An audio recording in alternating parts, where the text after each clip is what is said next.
Somali জলদস্যুদের মধ্যে একটা ভয় ঢুকেছে। এই মুহূর্তে সোমালিয়ানদের কাছে আসলে আর কোনো জাহাজ নেই। তারা টাকার খিদায় আছে বলা যায়। ওই বুলগেরিয়ান জাহাজটাতে তাদের দেশীয় নাবিক ছিল না। আমাদের জাহাজটাতে 100% বাংলাদেশি নাবিক। তো আমাদের একটা মানুষ ক্ষতি হোক, আমরা এটা কখনো চাইনি। 19 তারিখের দিকে পৌঁছবে বলে আমাদেরকে জানিয়েছেন। মালিক পক্ষের সাথে আমরা কথা বলেছি, একটু আগে যেমনটা কথা বলেছি তেমনিভাবে একটু আগে সাংবাদিকদের সাথে বিস্তারিত তিনি জানিয়েছেন। আমার পাশেই আছেন মালিক পক্ষ আছেন, ডিএমডি আছেন। আমি একটু কথা বলতে চাচ্ছি আপনার সাথে। একটু আগেই আপনি জানিয়েছেন আসলে ওই জাহাজের যে গতিপথ কোন জায়গায়, তা আমরা একটু জানতে চাচ্ছি কখন ডুবের দিকে পৌঁছবে, কখন নাবিকটা বাংলাদেশে ফিরে আসবে। জাহাজটি ইনশাল্লাহ 19 থেকে 20 তারিখের মধ্যে সংযুক্ত আরব আমিরাতে পৌঁছাবে। তারপর আমরা অ্যানালাইসিস করব যে তাদের কন্ডিশন কেমন, ক্রুরা মেন্টালি কী অবস্থায় আছে, আমরা ওখানে ভিসা কমপ্লিকেশনস আছে কিনা, কোনো রকম জাহাজটার কী অবস্থা, জাহাজের গতিবিধি কি বাংলাদেশের দিকে আসবে কিনা, সব কিছু 2-3 দিনের মধ্যে অ্যানালাইসিস করে আমরা বুঝতে পারবো যে তারা আসলে সরাসরি বাংলাদেশে আসবে নাকি একটু সময় নিয়ে আসবে। বাট আমার মনে হয় সপ্তাহ 10 দিনের মধ্যে বাংলাদেশে আপনারা তাদেরকে পাবেন। 19 তারিখ বা 20 তারিখ থেকে সপ্তাহ 10 দিন আমরা আরও 5-7 দিন অ্যানালাইসিস করে হয়তো বা তারপরে 5-7 দিনের মধ্যে তারা কোনো একটা সিদ্ধান্ত আসতে পারবে যে তারা এখানেই চলে আসছে। মহাসমুদ্রে তো এখন আরও যুদ্ধজাহাজ মোতায়েন হয়েছে। আমরা আশা করছি এই ধরনের ঘটনা আর ঘটবে না, কারণ আপনারা হয়তো বা দেখেছেন রুয়েন জাহাজটাকে কিভাবে তারা ফোর্সফুলি টেক ওভার করে উদ্ধার করে নিয়ে আসলো, যার কারণে তাদের মধ্যে একটা ভয় ঢুকে গেছে। সোমালি জলদস্যুদের মধ্যে একটা ভয় ঢুকেছে যে এই মুহূর্তে হয়তো বা তারা এই ধরনের সুযোগ এত সহজে পাবে না। আর দ্বিতীয়ত হচ্ছে আমরা এখন থেকে অনেক রকম রেগুলেশনস ইম্পোজ হয়ে গেছে, আর্ম গার্ড নেওয়ার রেগুলেশনস চলে এসেছে। সো ওই রেগুলেশনসটা আমাদেরকে এখন থেকে কমপ্লাই করে আমরা জাহাজগুলো করছি। অল্প সময়ের মধ্যে একেবারে অক্ষত অবস্থায় তাদেরকে ফিরে আনার যে প্রক্রিয়া, বলা যায় গতকাল কিছুটা হলেও কিন্তু আসলে সুখবর আমরা পেয়েছি, যেহেতু তারা দুবার দিকে রওনা দিয়েছে, জাহাজ ছেড়ে দিয়েছে।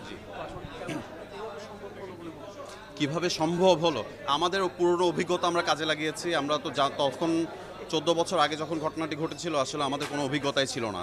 প্লাস ওই সময়টাতে শুধু একটা দুটো জাহাজ পাইরেটেড হতো না, 100-150 জাহাজ তাদের শোর লাইনে ছিল, এবং তারাও রিলাক্টেন্ট ছিল যে তাদের মধ্যে কোনো রকম আসলে তাগিদ ছিল না যে জাহাজ একটা কখন ছাড়া পেলো না পেলো, তারা বদর ছিল না। এই মুহূর্তে সোমালিয়ানদের কাছে আসলে আর কোনো জাহাজ নেই। তারা টাকার খিদায় আছে বলা যায়। তো তাদের মধ্যে একটা তাগিদ ছিল যে আমরা কত দ্রুত হয়তো বা যা পাই তা নিয়েই পালাই, ব্যাপারটা এমন ছিল। তো এই সুযোগটাও কাজে লাগিয়েছে আমাদের প্রফেশনাল বডিজগুলো যারা কাজ করেছে, এবং যুদ্ধ জাহাজগুলো ওখানে চারিদিকে ঘিরে রেখেছিল গত একটি মাস সার্বক্ষণিক। তো এটাও একটি মানসিক চাপ তাদের উপর সৃষ্টি করেছে। আপনি রুয়েন জাহাজটার যদি আপনি দেখেন যে তার আগের দিন যারা উদ্ধার করেছিল সেখানে বেশ কিছু মানুষ কিন্তু আহত হয়েছিল। তো আমাদের আল্লাহ মাফ করুক, একটা মানুষ যদি দেশীয় আর ওই বুলগেরিয়ান জাহাজটাতে তাদের দেশীয় নাবিক ছিল না। আমাদের জাহাজটাতে 100% বাংলাদেশি নাবিক। তো আমাদের একটা মানুষ ক্ষতি হোক, আমরা এটা কখনো চাইনি। আর বলা যায় না এই ধরনের সামরিক অভিযানে কখন কী ঘটনা ঘটে যায়। আমাদের কোল ছিল কার্গো, যেটি ফ্ল্যামেবল। সো এই ধরনের কোনো ইনসিডেন্ট চলার সময় যদি আগুন ধরে যায় তাহলে তো সব কিছুই, জানমালের সব কিছুরই ক্ষতি হয়ে গেল। সো আর বাংলাদেশ সরকার ডে 1 থেকে বলে এসেছিল আমাদের দেশের মানুষের কোনো ক্ষতি হোক, এই ধরনের কোনো পদক্ষেপ আমরা যাব না। আমরা ঠিক একই ইয়েতে ছিলাম। সরকারিভাবে কেমন সহযোগিতা আপনার? আমি অনেস্টলি আমরা যখন ডে 1-এ এই ইনসিডেন্টটা হওয়ার পর দিনই আমাদের রিয়ার অ্যাডমিরাল খোরশেদ সাহেব উনি পররাষ্ট্র মন্ত্রণালয়ের সচিব, তিনি আমাদেরকে নিয়ে একটি সমন্বয় মিটিং করেছিলেন। সেখানেও সব সংস্থার ডিজিরাগণ ছিলেন, ডিজি শিপিং ছিলেন। আমার মনে হয়েছে যে বাংলাদেশের একটা কোম্পানি হিসেবে তারা যে একটা আসলে গার্ডিয়ান ফিগার, আমি এটা ওদিন টের পেয়েছি। মাননীয় পররাষ্ট্রমন্ত্রী প্রত্যেকটা দিন খবর নিয়েছেন, প্রত্যেকটা দিন কি অবস্থা না অবস্থা, কোনো সাহায্য লাগবে কিনা, এই ধরনের একটি আচরণের মধ্যে ছিল। তো আলহামদুলিল্লাহ আমরা বাংলাদেশ যে সামনে আগাচ্ছে, বাংলাদেশ যে চেঞ্জ হচ্ছে, এবং সরকার যে আসলে প্রত্যেকটা দেশীয় কোম্পানিকে ওন করে, এটার একটি প্রতিফলন এই ইনসিডেন্টটা। কেমন নজর থাকা দরকার, যতটুকু নজর থাকা দরকার আসলে বাংলাদেশ সরকার থেকে কিন্তু অলরেডি ইম্পোজ করে দেওয়া হয়েছে। এই ঘটনাটির পরদিন থেকে কিন্তু ওই কোস্টে যাওয়ার সময় আর্ম গার্ড থাকা বাধ্যবাধকতা দিয়ে দিয়েছে বাংলাদেশ সরকার। তো যা যা মুভ নেওয়ার আসলে কিন্তু সব নিয়েছে। আমি আপনাকে বলি, আপনি জানেন সোমালিয়ার হিস্ট্রিটা দেখতে হবে। সোমালিয়ার হিস্ট্রিটা ওদের এখন সার্ভাইভেলের জন্য জলদস্যুটা হলো তাদের এখন প্রধান পেশা। এই সোমালিয়ান কোস্টটা যে ছিল, যে ফিশিং এরিয়াটা যেটা ছিল, এটা যা শুনেছি 2080-র দিকে চাইনিজরা এসে পুরো ফিশিং এরিয়াটা খালি করে দিয়েছে, ওদের কিচ্ছু নাই। এই জন্য ওদের এই পেশা ছাড়া আর কিচ্ছু নাই।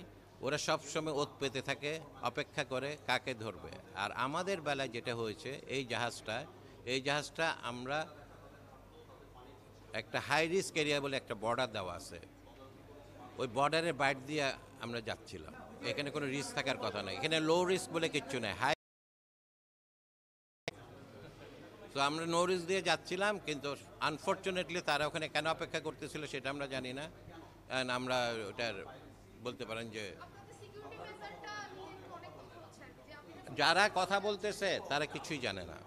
এবং আমি নিজে দেখেছি কিছু কিছু মিডিয়াতে এসছে যে আমরা নাকি সিকিউরিটি মেজার্স নাই, কিন্তু ওনারা জানে না আপনি কি সারা মনে করেন সমুদ্র, পৃথিবীর সব সমুদ্রে কি সিকিউরিটি মেজার আছে?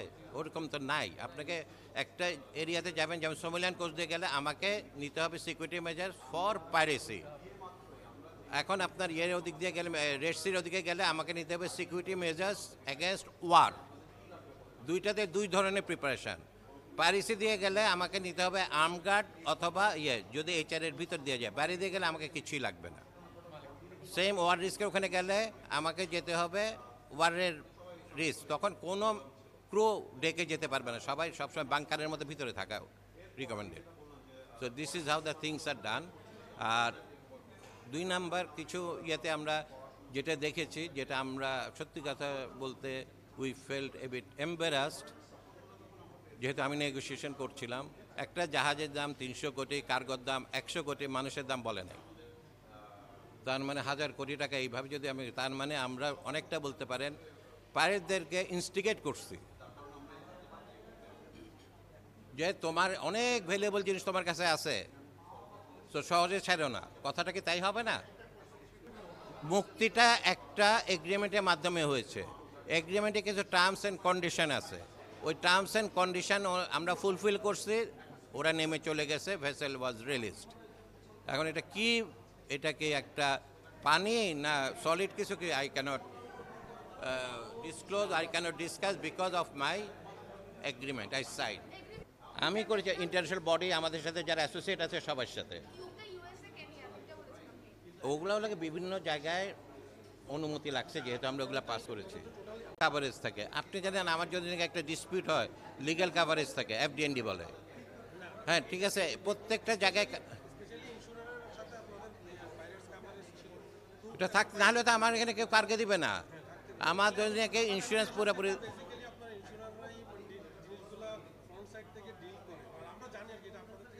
আমি আপনাকে বলি, ইন্স্যুরেন্স তো আমাদের ওয়ান অফ দ্য বেস্ট, মানে মোস্ট ক্লোজ পার্টনার। ঠিক আছে, আমরা ইন্স্যুরেন্স করি আমার রিস্ক কাভারেজের জন্য। আমি এটা কোনো ওদেরকে কোনো মানে বিনা পয়সা কিছু দিচ্ছি না, আমার রিস্ক কাভারেজের জন্য আমি ইন্স্যুরেন্স করি। হ্যাঁ, প্রিমিয়ামটা দিচ্ছি। আমি ভাই কিচ্ছু বলবো না, কারণ as I told you, আমার terms and condition was fulfil. এটা কি? হ্যাঁ, we are happy, crew are happy, everybody is happy. আমি আপনাকে বলি, মহাসাগরগুলোতে ওরা অলরেডি ভাগ করে দিয়েছে high risk area and no risk area. No risk area না, ইটস অ্যাবাউট কিছু কিছু ক্ষেত্রে 400 পর্যন্ত আছে। না 400, এখন এখন এখন মনে হয় 300 350 আছে। হ্যাঁ হ্যাঁ হ্যাঁ 600। আমরা অনেক বাইরে দিয়ে গেছি। এখন আপনি মনে করেন আপনি একটা ফ্যাক্টরিতে ঢুকলেন, আপনি ফ্যাক্টরির পুরো জায়গায় গিয়ে হেলমেট পরে ঢুকবেন? ওখানে বলা আছে পিপি ফ্রি এরিয়া, পিপি এরিয়া। পিপি মানে পার্সোনাল প্রোটেক্টিভ ইয়ে। সো আপনি পিপি পরেন ফ্রি এরিয়াতে, আপনি কেন পিপি পরবেন পাগল না হইলে? মহাসাগরের যে নিরাপত্তাটা, এখানে এটা যথেষ্ট নিরাপত্তা। বাকিটা যেটা নাকি আছে, এই যে সোমালিয়ান যেটা আছে, এটা ওদের দেশ থেকে এটাকে স্টপ করতে হবে, তা না হলে এটা কোনো সময় স্টপ হবে না, কারণ ওরা ওদের সার্ভাইভালের জন্য এটা করতেছে।